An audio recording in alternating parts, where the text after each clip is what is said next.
For me to look at a $3,000 Gucci dress, that's insane. Like, I would never in my life pay that. That's absolutely stupid. I would never do that. But when someone does it,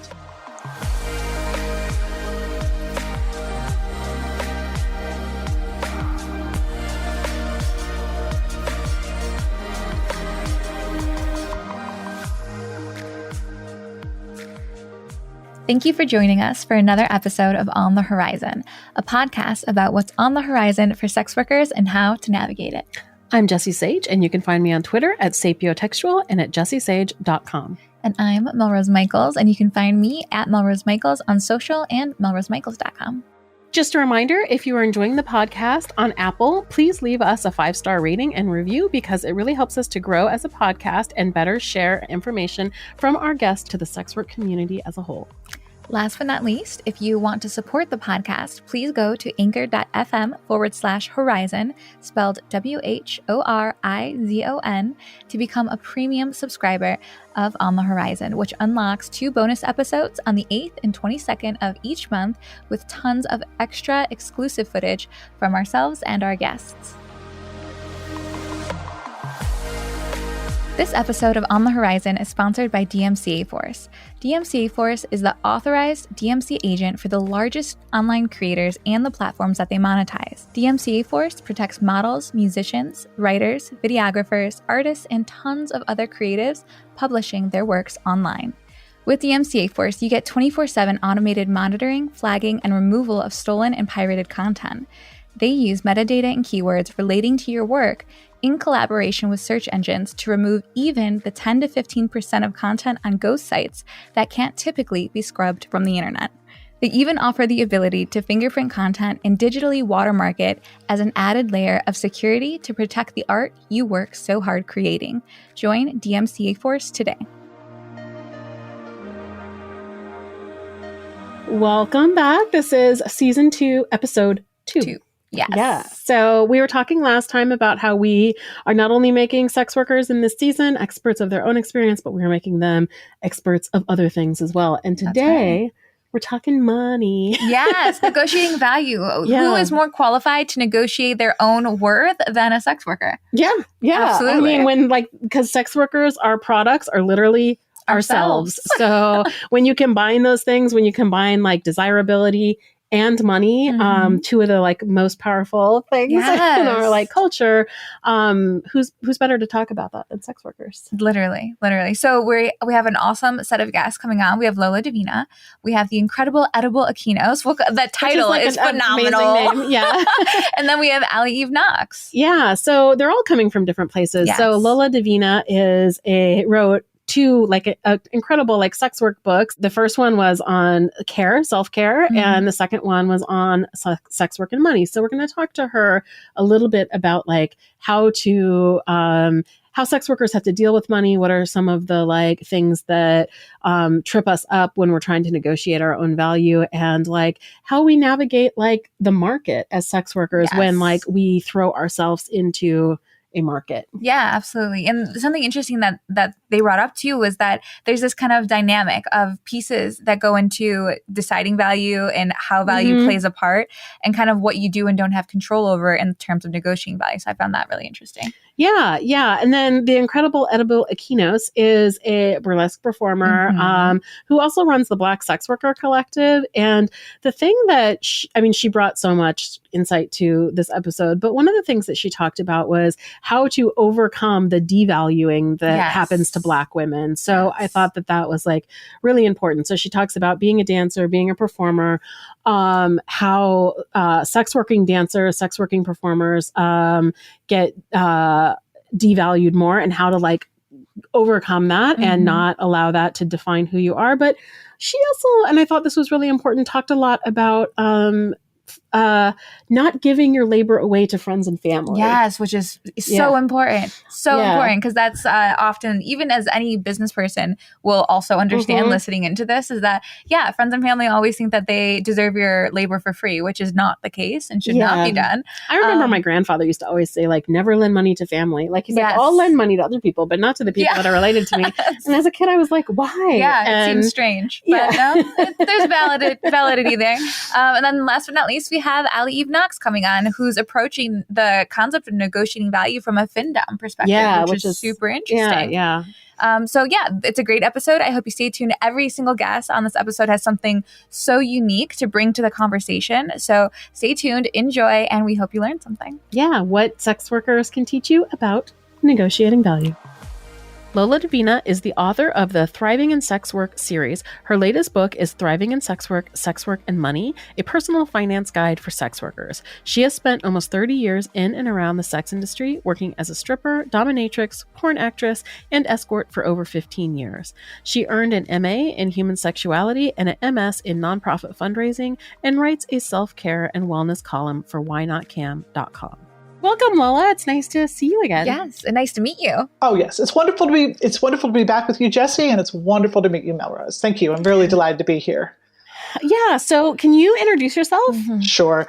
My name is Lola Davina. I'm the author of the Thriving in Sex Work series of self-help books for sex workers. I myself was a sex worker. I started out as a stripper, did some a little bit of porn, worked as a dominatrix for a couple of years, and then I discovered escorting, and that was really kind of where I landed. I escorted, I'm going to say about 7 years. Always important for the way I think about my development as a sex worker. I worked in my early 20s. I went away for about 7 years and came back again in my 30s. And I just had such radically different experiences both times, so that I always use those as kind of two different data sets.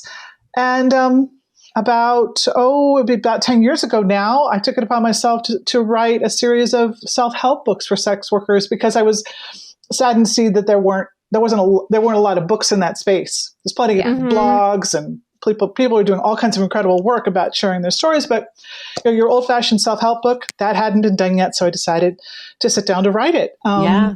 Before we get into the reason that we had you on, can you talk a little bit about what the difference was between being a younger sex worker on the younger end and a sex worker on the older end? Right. Pretty much night and day. When I started out in my early 20s, I was taking it very much from the standpoint of it being an adventure, a sexual adventure. Started out stripping, but at that time it was just about the easiest way that I could make money really fast. I said yes to everything. And it was, I had no plan. There was no plan. Everything was just taking it one day at a time. When I made mistakes, I tended to blame myself. And I didn't have a cohesive thought for myself around the work that I was doing. It was just I always used to joke, it was kind of it was like a Roomba, just kind of banging into walls, reacting to everything. In my 30s, the context for that is I had devastated my finances. My partner and I, we'd gone into bankruptcy. I was leaving her. We were hundreds of thousands of dollars still in debt, and my life had just exploded. And so when I went back into sex work, first of all, it wasn't as much fun, right? It was very much more of a job. I did it because I needed to make a lot of money fast, and that was the best way that I knew how to do it. But the other thing that I always had in mind was that I can't burn out doing this work. Yeah. I need to take care of myself. I need to have goals. I need to have plans. I need to have a clear vision of what I wanted my business to look like, rather than just being whatever I do is fine. And if I get fired over here, or if this shitty thing, whatever, just bounce, bounce, bounce. Not going to work this time at all. In part because I was older. I had already owned and run businesses, so I had a different viewpoint. But also there was this feeling of this work will gut you if you don't. If you don't run it in a way that really genuinely works for you. So that was the mindset that I had the second time.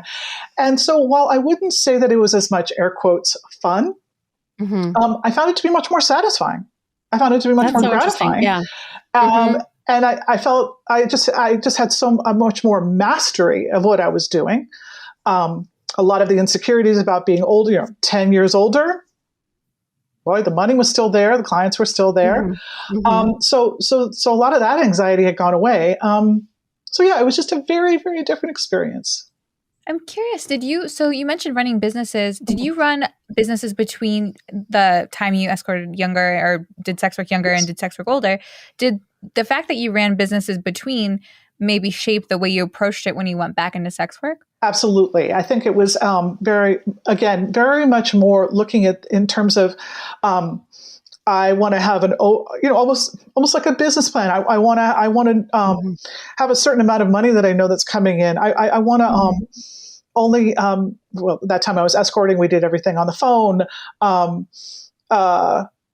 I only want to turn on my phones for a certain number of hours a day.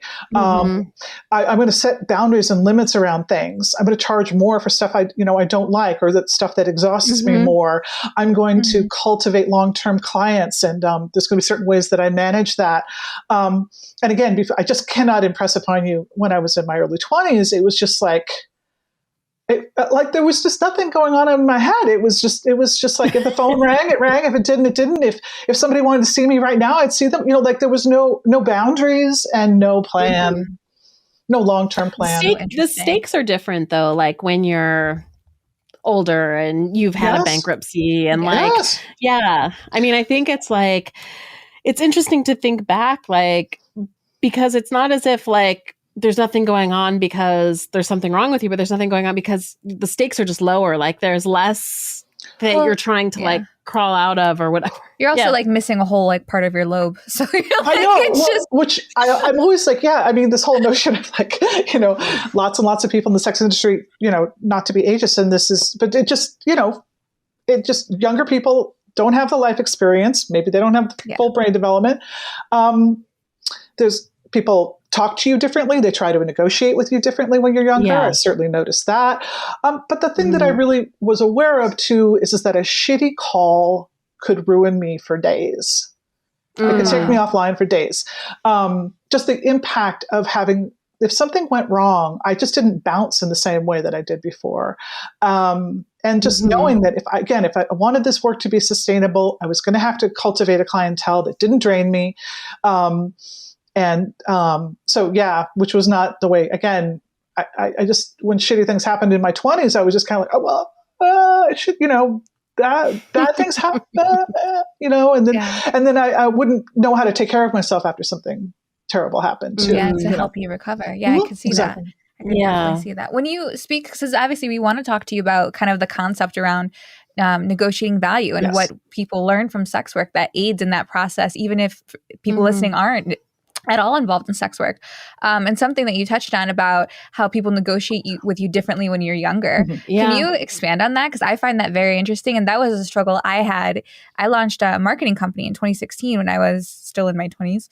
And when I had done that, it was so hard to get a meeting or to be taken seriously. And this was in my mainstream work. Whereas I'm very comfortable negotiating my value in sex work, but having to take that mainstream was really difficult because they just looked at me as this kid running around not knowing what she's doing. Right. So what was that like? When I think about negotiating value, especially within the sex industry, I think about this kind of iron triangle, right? On three sides. The first side is ourselves. And this is what we think of ourselves in terms of how much time and how much effort we put into doing the work, what we need in order to get paid, in order to make the work feel worth it to us, what we need to earn in order to live the lifestyle that we want, right? So we have our own ideas about value and that relationship to the time and the effort that we put into the work. Okay, that's one side of it. The second side of it is your client or your fan or your sub or your customer, whoever that is, right? They're bringing their own ideas about when they pay a certain amount of money, what kind of experience do they want to have? Now, that may be based totally in fantasy. That might be based after years and years and years of interacting with people in the sex industry. It may be based on their very highest hopes and dreams. It may be a very practical, when transactional idea about this money and what kind of experience they're going to get. But the money and the value that they're seeking, the money that they're bringing and the value that they're seeking is their own story. That's their own jam, right? Yeah. And then the third leg of the triangle is your competition. What else is there out there, right? If you're in a big giant city or metropolitan area and you're seeing clients in person, you might have pretty much an endless supply of clientele that's going to run through all the time, right? If you don't like somebody, you're just like on to the next. If you're geographically much more isolated, or if you're not working online, you might have far fewer choices in terms of who you're negotiating with. But at all times, kind of floating out there is the idea that there are other people who are doing the work that we're doing, and they're charging different amounts for it. Right. And kind of understanding what again, I'm going to use air quotes, our value is against the competition.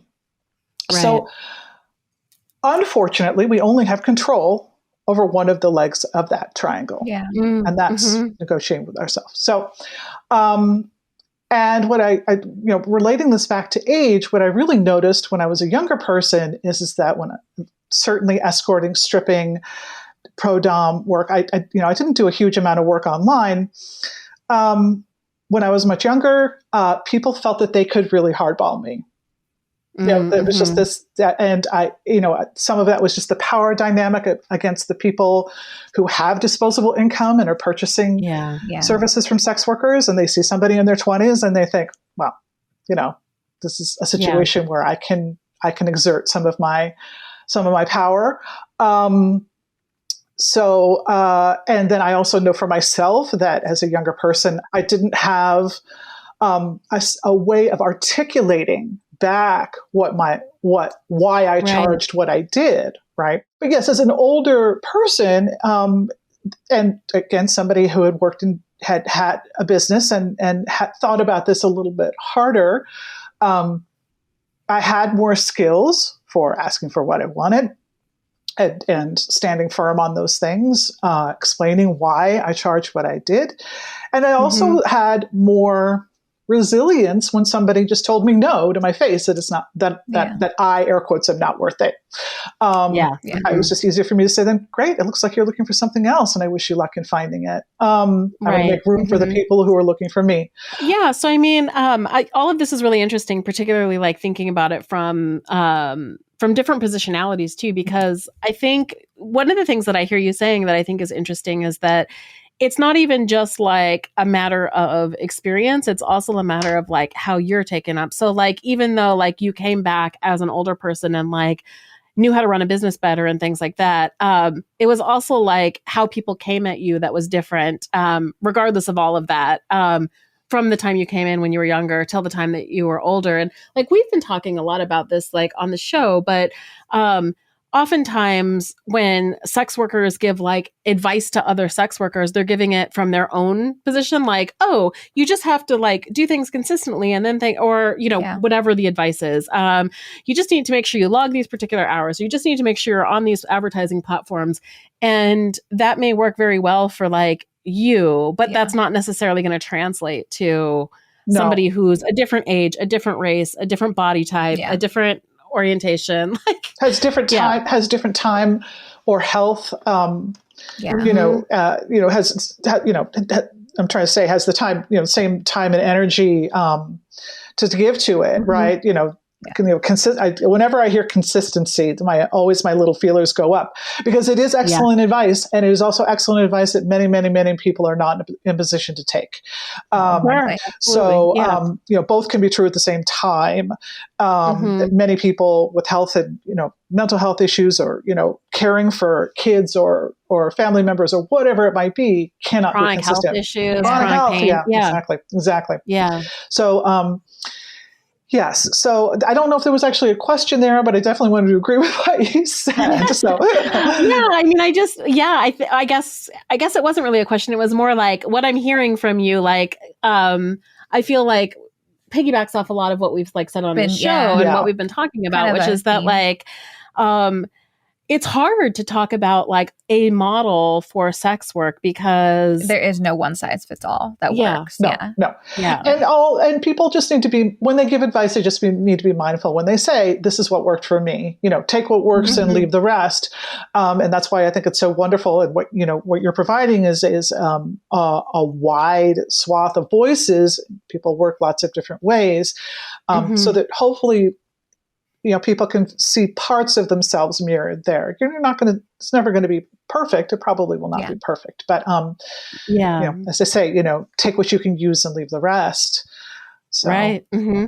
Right. And going back to like the notion of self-care that you started with, I think that for any like longevity in this world, like, I do think that we need to figure out what we need to do to take care of ourselves in order to kind of rise above all of that, because otherwise it's too much. Oh yeah. Yeah. I think that there's kind of something about building, like there's drawing boundaries, but then there's also like building armor. So those are like two things. Like these are my boundaries. This is my armor. So when I get that message that is unsolicited business advice, my armor is going to auto write back, I'm not here seeking your business advice, but if you'd like to email me, here's the appropriate way. Let it there and it'll die there. Right. And just say, and if you, and this is another order, another higher order of thinking, but it's also something to keep in mind is also just spend a little bit of time with, when you have the time and the space, not when you're actively working, but maybe this is, maybe this is something you take to therapy, or you take to your best friend, or you take when you're out on a walk in nature. Why does that bother me when somebody does that? Why does that sting? What is it? Is it because it makes me feel like I'm not worth something, or does it just, am I just, do I have a history of people being rude to me and I'm just tired of it? What is the story there? And just even having a little bit of self-awareness as to why, not just like, the world is full of assholes, because we can focus on that. You can focus on that. That's entirely true.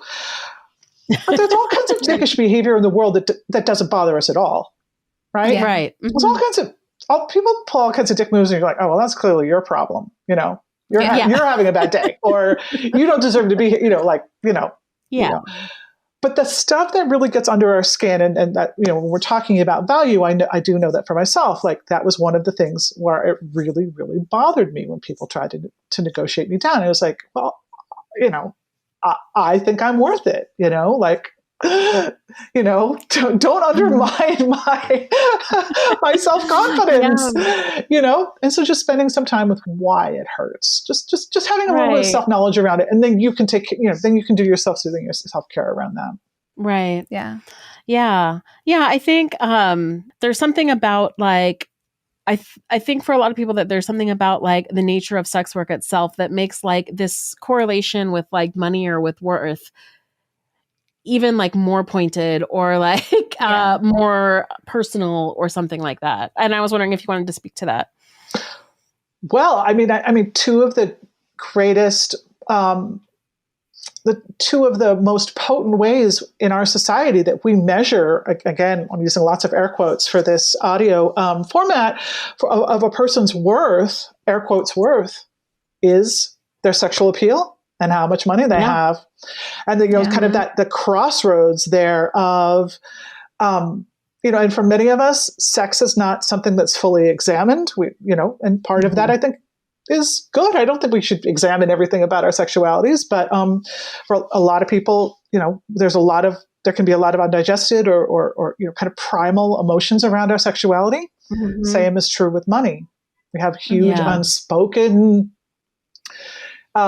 reactions to money in our culture, envy and desire, and again, what are we worth, or what is my life going to look like, because of the money that I have or don't have, and so these exchanges, which often on the surface can seem just pretty trivial or pretty surfacey, always carry the potential of having this much heavier weight behind them, because we're dealing with operating in the realm of both sex and money. Where can people find your book and you? They can find my books wherever books are sold. You can certainly learn more about me at loladavina.com, LOLADAVINA.com. You can follow me on Twitter, although I'm not real active these days. I am hoping that maybe I'm going to get back on that horse. I noticed that. I don't see you as much these days. No, I took a hiatus. I just actually stopped doing all social media and all public stuff. This is the first podcast I've done probably in more than a year. We're so grateful. I was delighted. I wanted to talk to you again. I am also getting back to. The plan right now is to put out a second edition of the workbook to incorporate the money book. And hopefully around the horizon, maybe not this year, but next year, I'm going to be working on the next book in the series, which will be Sex Work and Relationships. Oh, so exciting. I love that. Yeah, that's exciting. That's amazing. Yeah. Great. Well, cool. Thank you so much for chatting with us. Yes, thanks so much. It was wonderful meeting you. Oh, it was such a pleasure. You too. Who misses free and affordable ads without the anti-sex work rhetoric? Assembly 4 is a team of sex workers and technologists from Melbourne, Australia, aiming to bring back free and fair advertising to the sex work community. They also give back to organizations based in harm reduction, sex work, and education. Stepping away from the clunky design of traditional platforms, their platform, Tris.link, is a refreshing and well-needed change in both presentation and mission. It is free to join and open to all. In the words of an A4 user, from the policies to the language to the advice and tips, it makes such a big difference to feel encouraged and supported instead of policed. The Incredible Edible Akynos founded the Black Sex Worker Collective in 2018 in New York City. She is an international burlesque performer with 15 years of traveling the world entertaining audiences. She has a Master's of Fine Arts from Goddard College. Her current work involves dialogue on racism incorporated with food. She's a misandrist and a self-proclaimed stone cold bitch. Her pronouns are bitch, whore, sex worker, and king, among others. Welcome. We are happy to have you on the Horizon. Yes, thanks for joining us. Thanks for having me. And you're joining us from Germany, huh? That's where you are now? Yes, my part-time home of many, as I'm trying to find many places around the world to live. Oh, yeah? Where are your other places? Do you still have a base in New York? I don't have a base in New York. It's just too expensive, but I am looking to have like a base maybe in Florida, where it's much warmer. And I'm looking into like maybe Ghana. Oh, wow. And just trying to find different places because I have a problem. What's the problem? I can't stay put problem. I can't stay put. Like I was so excited because I was on the road for 3 months and I was so excited to be back home. And I'm like, I'm going to stay home for a while. And like one day here, I was like, well, where can I go next? It's a good problem to have. Yeah. I get that. I have a little bit of wanderlust, and I'm like, I just got back from Vancouver and I was like, that was great. And then I was like, okay, so Vancouver is so fun. I love Vancouver. It was amazing. It's so beautiful out there. Yeah. It is. So can you introduce yourself? Yes, for people who don't know that much about you. I'm the Incredible Edible Akynos, founder and ED of the Black Sex Worker Collective. And nice. I'm a glorified stripper as well. As a glorified stripper. And I do other kinds of art, branching off into other kinds of art. Yeah. Yeah, you do a lot of burlesque too, huh? Yeah, I've been on hiatus for a while, but starting next month, I'm going to be performing like 40 times in the month of April. Oh my gosh. Yeah, got to do it. It's a living. So I'm just going to go do that for a bit, April through early May. And then, we'll see what happens after that. Maybe some rich prince will come along and allow me to do a show in his native country or something. Yeah, you never know. You could just put that out into the universe. Yeah. Manifest. I'm trying to manifest that right now, actually, because there's no kind of performance like that, like in Ghana, for instance. And I'm trying to find the time to pitch to some places to see if I can get a show going out there. Wow. Have you been there? Yeah, I just came back from there. It was like one of my last stops. So I just got there. That's amazing. I love that you say pitch too, because that's a great segue into what we want to talk to you about. Because it's true. Yes, because as a business person, like that's what you do. You are pitching yourself to whatever you have planned or whatever you're trying to achieve. And our topic for the episode today is about negotiating value. So we kind of want to talk to you about that. And even in something like when you're pitching an idea to someone, that innately itself has value that you have to negotiate. Like, why is this valuable for them to want to do? So I'd love to hear more about that even. Yeah. And I mean, one of the things I want to say before we even get started is that we're coming from like the perspective that we have is that sex workers have a lot of valuable tools and so skills and tools. And so, yeah, can you tell us a little bit about like what you've like learned along the way about like pitching and negotiating tours and things like that? I mean, this is such a broad question. Yes. You can start wherever you want. I've learned so much. Like one of the things I've learned is to definitely like never, not only not undersell myself, but really, I'm trying to find a different way to say like, know your value and charge double.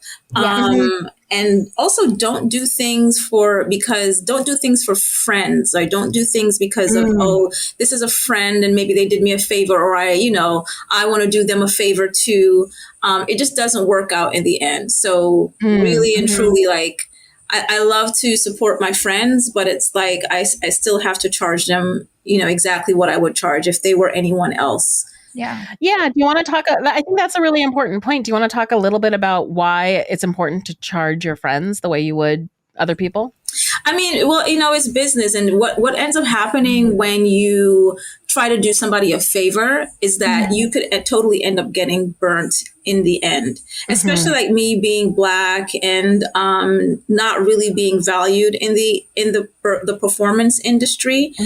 Even though we have a lot of like buying and selling power as Black performers on stage, you'll have people who in the back of their minds, they know this, like, okay, they're Black. And even though they do have a lot of buying and selling power, they're still not really worthy of the price that I would pay to like a white performer. And I'm like speaking from experience. So, you go and you try to you do somebody like this favor, like, okay, like, I like this person and I need to, like, for instance, like when I was coming to Canada one time, it's like, I need to come to Vancouver anyway. So yeah, I'll just do this show for this cheap price, even though I'm like the headliner. And then it just comes, you're trying to do somebody a favor because it's kind of something that you need as well. But why not just get what you absolutely should get out of that situation? Right. If you don't, and it happened to me, people are just going to end up treating you like shit. So you might as well just get the professional rate and keep it business and keep the relationship separate so you don't get burned. I think that too, friends and family are, and this isn't to sound like cruel or crass, but like, usually those are the first to expect discounts or expect like you to like value yourself less or like give them a deal. And I find that in any business, when it comes to friends or family, like it's hardest to get them on board to view you as a professional at what you do. Like no matter really what the thing you do is that been your experience as well? Yeah, absolutely. It's why I usually don't try to do things with friends or family. It's like, because when I tell anybody my rate, they immediately, you just don't hear from them again. And this is like coming from a Black performer perspective. I'm not sure that this happens to white performers or other performers that are seen as more valuable. But I just try to completely avoid that at all costs and just, because, they're going to hear my rate and it's like, oh my God, like that's how much you charge and why should I have to pay that much? And I get that shit from strangers, so imagine it's somebody like, a friend. Like I've had friends ask me and I tell them my rate and they're like, I know you're not going to charge me that much. It's like, yeah. Why wouldn't I? Like you're asking me to do my thing that I my do. Work. Yeah. Yeah. Are there areas or parts of your work in which it's easier to like be firm about your rates than in other areas? Like, are the cultures around charging for your work different? I feel like the easiest part of my work to negotiate is actually in escorting. Yeah, and like it's like in escorting because there's a lot more control there as an independent person working by themselves, where I can set these rates and we know what's happening there. Like it's these two people depending on how kinky you are. It's like just two people, you know, coming together and they already know what it is, and there's no talking it down. The's nobody else around. Yeah. Like, there's no other competition around, so to speak. So they can't come to me and be like, you know, well, this dancer, like they could be like, well, that escort, their charge is cheaper, but there's none of that interference. Right. That private negotiation. Whereas in burlesque, there's a whole lot of performers, right? And there's a whole lot of hungry performers that will definitely be quick to grab up a job that's really really low rate. Yeah. So there's a lot more like competition in that way. Yeah. So like for me, escorting, especially being that I've escorted for several years. I haven't escorted in several years now, but I escorted for several years and had to learn a lot. And I think that's really what taught me about the negotiation. Actually, it's the escorting where it's like, okay, I'm not going to be able to do that other job for cheaper, because if I were escorting, you know what, that would be the price, and that's the price. And there's no discounts on that. So escorting definitely is easier for me and taught me a lot about just like standing firm in my rate, because when you start to be wishy-washy about how much you charge for something, that's when a lot of problems start to arise. You have to like really say it and be convicted and mean it. Otherwise, people can sense that. And then they think there's room for negotiation. Yeah. Interestingly, I found that the people who are willing to pay like higher prices also require less of you. Yes. Like it's the people who are trying to get something for low amounts of money that are also like, took up like so much of your time. And you're like, how can this person who just gave me $1,000 be like so easy? And this person who gave me $5, like be in my DMs like all the time. Right. That's exactly what ends up happening. So it's like, you might as well just charge them a higher rate and, you know, all those, and just expect all these other things to come up. Yeah, it's just not worth it. You know, they don't pay as far as burlesque performers go anyway. We don't even make nearly as much as we should. But I also know that they will pay certain white performers a lot of money, and I've got to come in as a Black performer, like fighting and unwilling to accept, you know, less. Because I mean, it's beneficial right now anyway for a lot of these productions to have my Black ass in the show anyway. So it makes them look better than it does more for them than it's probably going to do for me. Yeah. So I might as well just like try to make what I can out of it. Yeah. Do you consider things like that when you're negotiating your value for like a burlesque show, for example, like the fact that you know that this company or this club, I don't know if it's a club or how you prefer, this establishment needs you on their stage. Do you consider that when you're negotiating with them, or do you think that they're understanding of that when they're negotiating with you? No, I definitely think about how much more that they need me. You know, I think also too, probably the reason why it's also a bit harder in like with like performing versus escorting is that I do know, depending on the show, right? I do know that I know how the finances work. And it's very difficult for the producers to make money. Like a lot of them don't have a lot of financial backing, you know, and it's just really not the same. Whereas if I'm working with an individual client, it's like, listen, if you saw my rate is 500, why the fuck are you calling my number if you can't afford it? You know, because you must have 500 somewhere just rolling around. Whereas like in the burlesque shows, I know how this works. I know like even if they get funding, just how complicated it is to try and like, you know, divvy out that money to all these different hats. There's just so many things going on. But sometimes, I mean, for a long time, at least for the past year, I just wouldn't even take certain gigs. I'm just like, I can't do it. It's like, it's not enough money. I'm not, you know, I just need to get more money. Cause they do, some of them will like crack and give certain performers more money if they ask for it. So like, why not give it to me too, you know? But how do you think that you got like, if going back to what Melrose is talking about in terms of like newer performers or newer sex workers, like how do you get to the point in which you like recognize or you're confident enough to ask for what you think you're worth? Oh man. Like, or how did you get there in your own life? Oh, it took getting burned so many times.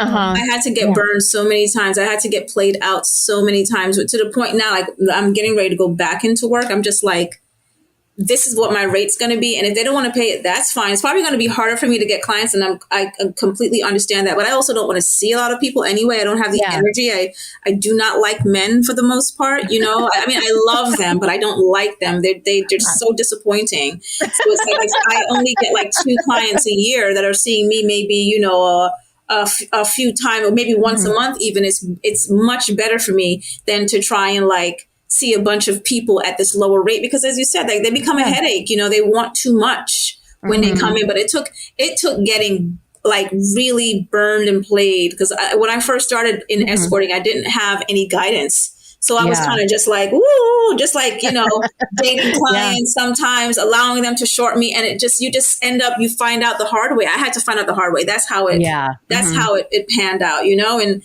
we're already in sex work. People don't want to pay sex workers anyway. Right. You know, so now I'm at the point, because I'm an older woman now, I'm at the point where I'm just like, okay, this is what it's going to be. And if they don't want it, that's okay. I don't have to sue you. But I also have other options to make money. So that helps. It definitely helps to have other ways to get money in your pocket. How do you deal with, I mean, one of the things that I think comes up for sex workers, like you just said, people don't want to pay sex workers, but part of it is that they get like wrapped up in what it means that they're giving you money. Like, how do you deal with it when clients have complicated feelings about like paying? I mean, they can just get the fuck out of my house. Okay, I mean, fair enough. Just simple. Like, why do they have? Because they don't have. You know, the society has taught men that that when they value something, that they're going to pay for it. Right. So if you don't value me, just don't see me. Like, it's just, if you don't want to pay it, then you just don't value it. You don't value the time, because those same people that don't want to pay for a sex worker or their rate are the same people that will go out and spend so much money on something else far less meaningful. And I understand that dynamic. And I also understand that, you know, there's also this issue with women making money and not wanting to pay women and not wanting to see us like, succeed or not, and you know, or, you know, not these men, these misogynists really at the core, just, you know, they want to hold on to the money and see how much they can get away with.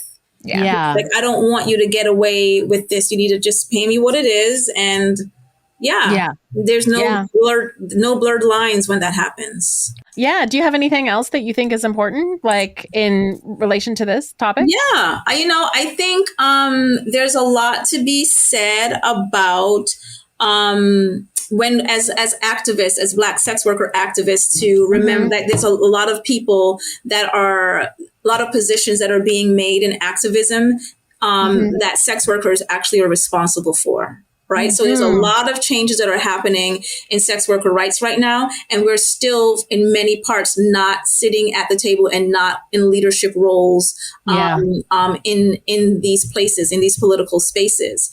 And when we're like bucking up on like academics, or like universities might approach us, or whatever the case might be, whatever roles that may be coming up, that it's important that not only do sex workers know that they should be charging top dollar for it, because we really are the ones, with all the work that we've been doing, responsible for all these new spaces being created, right? Yeah, absolutely. So ask for this rate, and those people that are there in those positions of power, when they come to us to try and get work, that they make sure that they take a pledge to make sure that we're making as much money as they do. Yeah. Because what ends up happening a lot is that they come to us and they want our expertise, and they want the this and they want the that. And they're just like, here's $20. Yeah. Meanwhile, they're making $80,000 a year or whatever, thousands of dollars to be at maybe the same event that we are at. Yeah. And like my good friend PJ said, the mantra is that nothing about us without us. And PJ is saying, without us, you're nothing. Yeah. Because without us, they're actually nothing. All these new positions that are being created in government and in all these like technology spaces, some of them are bringing us in. But when we go in, we should know that we should not be making less than somebody doing a similar job than us. We actually need to ask more. And those people that are like trying to get us in these positions, whatever it is, even if it's a writing job, I need to be making as much as the next person is making. Yeah, that's a great note to end on. Where can people find your work? Oh boy. Well, I've got a Patreon, patreon.com/Akynos, where I just talk about all kinds of stuff. Or, you can see me ranting on Twitter, my personal business. I'm pretty much Akynos everywhere. Okay. So, Akynos. Akynos, yeah. Instagram, Akynos. They keep blocking my account. So it's just like, you got to fish and see which one is up this time.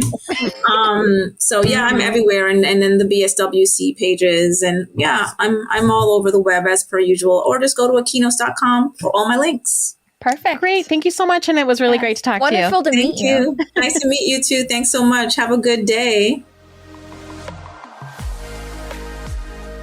Today's episode is sponsored by ePlay, an adult live streaming platform creating an online ecosystem for creators to engage with their fans that's easy, exciting, and empowering. At ePlay, you earn 80% of revenue on everything from live streaming to private messages with your fans to your sub-club membership fan site. ePlay even allows you to earn money while you sleep with offline tips. Do what makes you excited, take control of your business, content, voice, and freedom as a creator.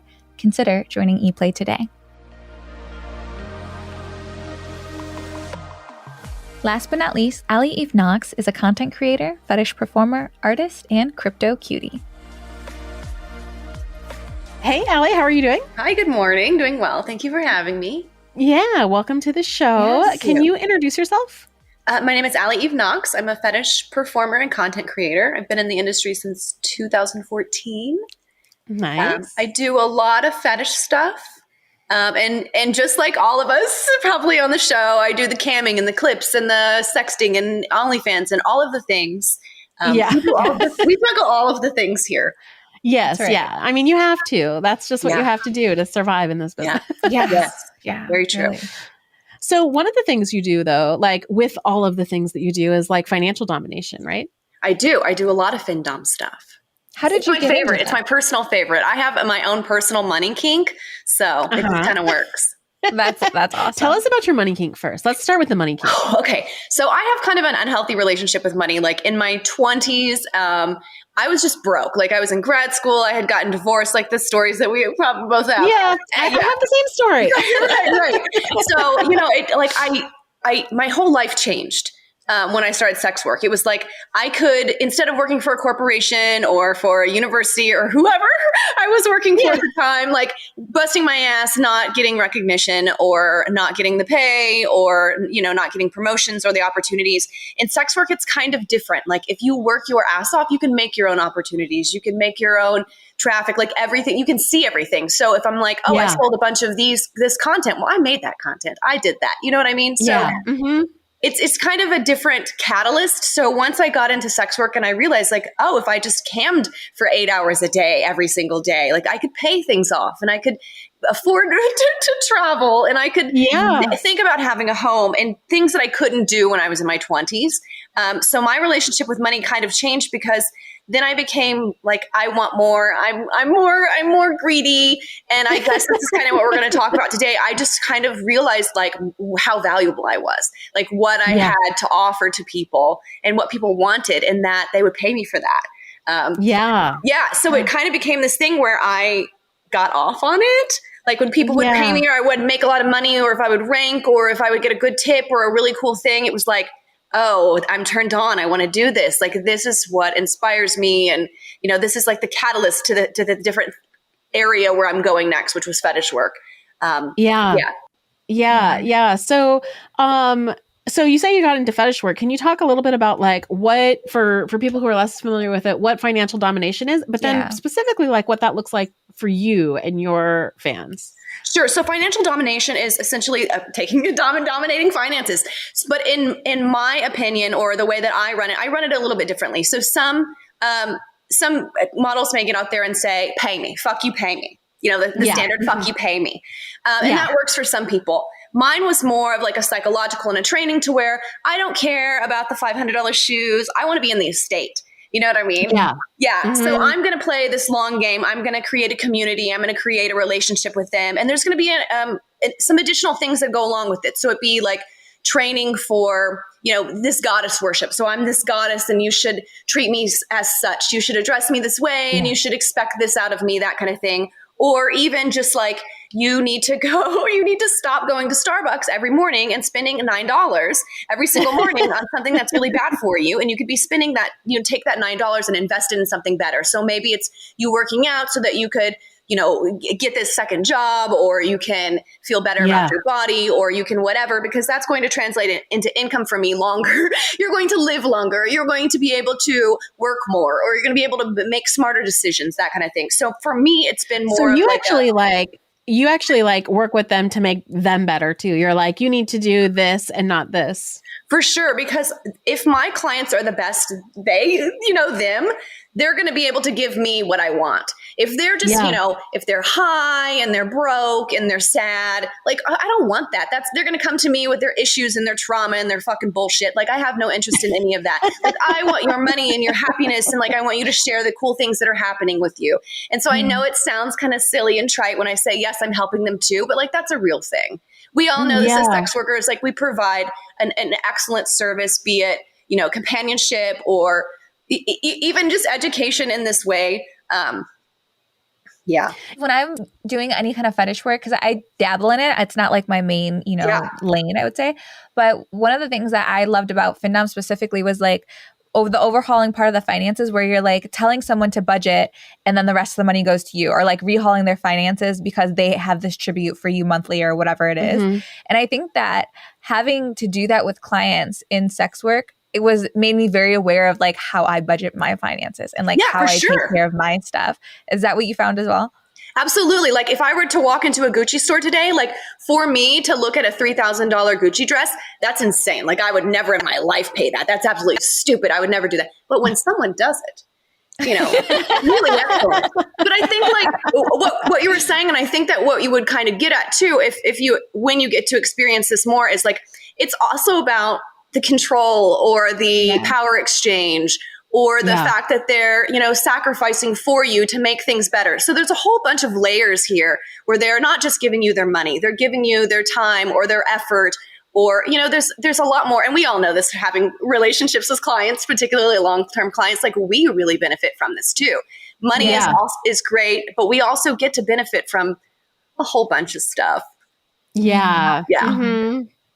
Yeah, it's interesting too, because I feel like on sex work Twitter, like, it's easy for me to tell, and I was thinking about this with you, like, it's easy for me to tell like who the fans of people are, because like, who the big supporters are. It's like, they become like kind of part of your brand, actually. Yeah, they do. And, they help, they do wonderful things. They do really sweet things, and they do things for your family or your dogs, or when you're bummed, or when you're sick. I mean, those are the type of people that stick around for you forever. They become part of your community. They even become part of your family. Like, when you're having a bad day, you text them and they give you like advice or friendship. And it's not like they're paying me, so I have to do this performative bullshit. This is a genuine relationship that we have with people. And some of them just value us more than others, and we like them a lot more. And that's kind of like the theme of this episode too, is just all about negotiating values. So I'm wondering, when you're like in these conversations with like new clients particularly, like, how are you negotiating your value to be like, no, I'm worth this, and this is how this works? Yeah, I think the first thing is I don't negotiate anything. Like, I have a rate, you can't meet my rate. Well, that's tough. Like, if you used to get my custom rate when I was camming 7 years ago and you wanted that, that's tough.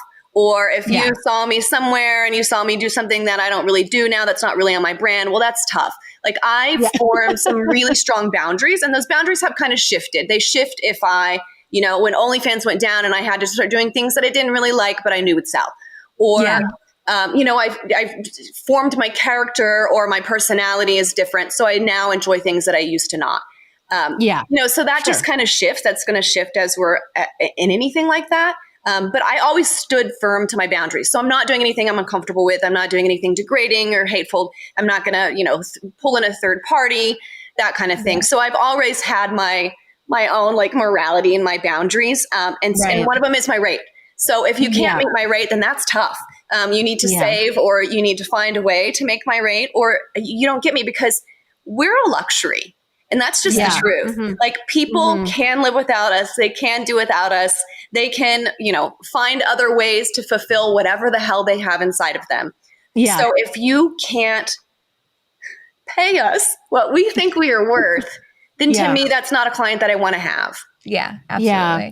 I like, speaking of like relationships, one of the things that I really like about your branding, and you're the only person that I see do this, is like, you kind of brand around like, I'm your ex-wife or like your future ex-wife. Like you do the whole ex-wife thing. And I was wondering if you wanted to talk about like why you do that and like what clients get out of that. Yeah. So I think when I started camming, I was like, and it lasted like 3 weeks. I was like, oh, sweet girl next door. I was so bubbly and fun. And I was just like, I'm so excited to be here. Thank you all. Whatever. It didn't last long, right? It wasn't sustainable for me because it wasn't me. So I decided that my character was just going to be me, except a little more. Because that's what was going to be sustainable. So at the time I was divorced, and that was kind of my story. Is like I had picked up a shit ton of divorce debt. I had got grad school debt, and I got into sex work. So that was kind of like who I was. What was true. Yeah. What was true about your life. Yeah. So for me to be ex-wife kind of made sense. And then then I had another failed marriage because this is what I do. I do lots of failed marriages. And so it just kind of stuck. But I do certainly run off of that. And my relationships are kind of ex-wife. Like I'm in Spank House now, and I call him my ex-husband. Like all the delivery people, all the contractors, like all the people that come through the house, they think I'm his ex-wife, which is just a really strange thing considering I'm here all the time and whatever. But it's like, that's the relationship that I have with him is my ex-husband. Yeah. Like our relationship is very much like that. So for me, it was kind of like an extension of myself as my character. But one thing that I never really thought about is it was going to pull the people in that were looking for that. They wanted an ex-wife, or they had an ex-wife fetish, or they were into things for their ex-wife and they never got to resolve it. So I pulled in all of these men across the board that were like looking for long-term relationships. Well, that's kind of my clientele that I was looking for anyway. So it just kind of worked in branding, and I just kept rolling with it, and people think it's funny. And now I get to do things like I like it. Train wreck on Maine. You know, I get to go on my Twitter and just fucking break down about my breakups or people that I'm dating, and my exes like fucking hate it, but I don't care because like literally fuck those assholes, like all of them, almost all of them. But it became part of my brand, and people loved it. Like they were like, oh my God, we can relate with this, or you know, and in sex work, I think there's a lot of times where like women can't relate with us.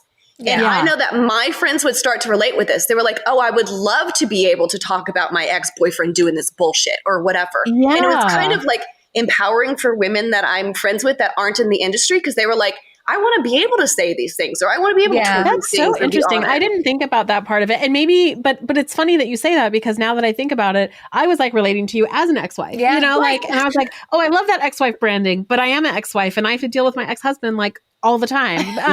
So, like, it's interesting, like the idea of like putting that at the front of the brand. Yeah. I'm curious, do you, with your FinDom clients, do you charge any of them alimony? Because that's exactly what I would do. Alimony. Yeah. I mean, I make a ton of videos about alimony, about how I'm going to, you know, cuck them and then leave them, but they don't want to pay because I'm going to take everything, because I don't just take half, I take all of it. I mean, obviously, or ruin their lives, or, you know, put out all of their text messages about all the weird things that they're into or whatever. I run on that storyline a lot for sure. But my main one that I'm going off of right now is I want to be put in wills. I want to be in wills across the board. So anytime anybody's dying, I want to have been in that will. So right now I'm pushing that hard that they need to be putting me in their will, or they need to adult adopt me, because that's a thing. I don't know if you've heard of adult adoption. I didn't know that. That's amazing. Adopted. I'm learning so much. This is great. With just like scattered ex-husbands. All over the place. I mean, my relationships are just, you know, mostly trash. So why not make some content and use this as marketing and make some money off of these things that are just absolutely awful. Does it feel cathartic to you? Oh yeah. Oh my God. So much. And the fact that I can like bastardize this and make money off of it, first of all, is like fucking huge for me. And second of all, that I can laugh at this, because that's always been my thing. It's like always like whatever trauma, it's just funny. I have dark humor. Like, let's just giggle it off. And like I said, my exes hate it, but also fuck them. So I just keep running with it. You strike me almost as a comedian in the way that you talk and take your real life stories and incorporate that into your work. And also you're being paid for it, which is all very much in line with a comedian. And you have this sense of humor about it and how you kind of navigate the situation. You really very much strike me that way. Like it resonates off you. I feel like I'm talking to a comedian at the same time as a sex worker. It's very cool. Very cool. Yeah. And that's kind of been the branding, right? It's like, that's part of the ex-wife stuff. It's like, I'm just going to go talk about stuff and I'm going to let it all out. And I'm going to be messy and whatever. And people start to expect that. So when I break down and I dip for a week, nobody's like, oh my God, is she okay? It's just like, oh no, she's good. She'll be fine. She'll be back. She'll have vids. She'll be, this is good. This is what she does. And they've been trained to know this about me. And kind of respect this about me. So it's not a thing where they're like, oh, I've got to mute her because she's going off again. It's like, oh, well, let's just kind of enjoy this ride. That's amazing. Yeah, it's interesting. I think like it's like I think it's important to think about like how sex work, and this is what I'm getting from your interview, how sex work can be like what you want it to be. So like if you want to be like super sweet like girl next door, you can do that. If you want to be like crazy bitch ex-wife, you can do that. If you want to like be like mommy, you can do that. You know, whatever role it is that you want to play, there is somebody out there who will like give that back to you. Oh yes, absolutely. And the more niche, it's going to be the less people, but it's also like, maybe you can explore these things inside yourself, or they change. Like I know probably we can all tell you that our brands have changed throughout the years. Yeah. And that's the really great thing with sex work is like, this is our narrative. We can tell this story and people can go along with us. And as long as we can be sustainable or believable or likable or marketable, that's what matters. Yeah. Mm-hmm. Yeah. And I think it kind of extends even out of sex work, like particularly to women, like we can be whoever we want to be. Like we don't have to stop. Like if we work in tech and we want to put pictures of our boobs out on Twitter, like we can do those types of things. Yeah. Like who is stopping us? We live in a world now to where people are becoming more accepting, or we're forcing them to be more accepting, or we're finding the people that are more accepting. Maybe that's just the thing. But we can be empowered as women to be whoever we want to be. Yeah. I love that. Yeah, I do. I actually think that's like a good place. That's a great place. End. Yeah. Is there anything that we didn't ask you about that you think is important for negotiating value in general? I think it's like important just to keep true to yourself. So if you, if you need to pay the rent and you need to run some deals, or if you need to, take some Skypes, or you need to create some content that you don't typically like that's okay. Like it's okay for you to negotiate your rates or to change things inside yourself. And this world is so changing that we need to do whatever we can do to survive. Right. But as long as you're like sticking to your own boundaries and you're not doing things that you're uncomfortable with, like that's what's going to be able to let us stay in this industry. Because if you're doing things that you're uncomfortable with or pushing your own boundaries, like it's not going to work. It's not going to make this pleasurable. And like, we don't have to live this way. So just find the way that allows you to do this long term. Mm-hmm. That's amazing. Yeah, I think that's really important. So where can people find you and tribute to you? Yes. You can find me on all the things. I'm on Allie Eve Knox. Everything from there, from all my socials you can get. I'm pretty easy across the board. Okay. You can find my art stuff or my crypto stuff or my weird stuff or my content all through there. Okay. Perfect. It was so good to talk to you. Yeah. Wonderful to sit down. Good to see ya. Thank you for joining us for another episode of On the Horizon, a podcast about what's on the horizon for sex workers and how to navigate it. I'm Jessie Sage, and you can find me on Twitter at sapiotextual and at jessiesage.com. And I'm Melrose Michaels, and you can find me at Melrose Michaels on social and melrosemichaels.com. Just a reminder, if you are enjoying the podcast on Apple, please leave us a 5-star rating and review because it really helps us to grow as a podcast and better share information from our guests to the sex work community as a whole. Last but not least, if you want to support the podcast, please go to anchor.fm/Whorizon, spelled WHORIZON, to become a premium subscriber of On the Horizon, which unlocks 2 bonus episodes on the 8th and 22nd of each month with tons of extra exclusive footage from ourselves and our guests.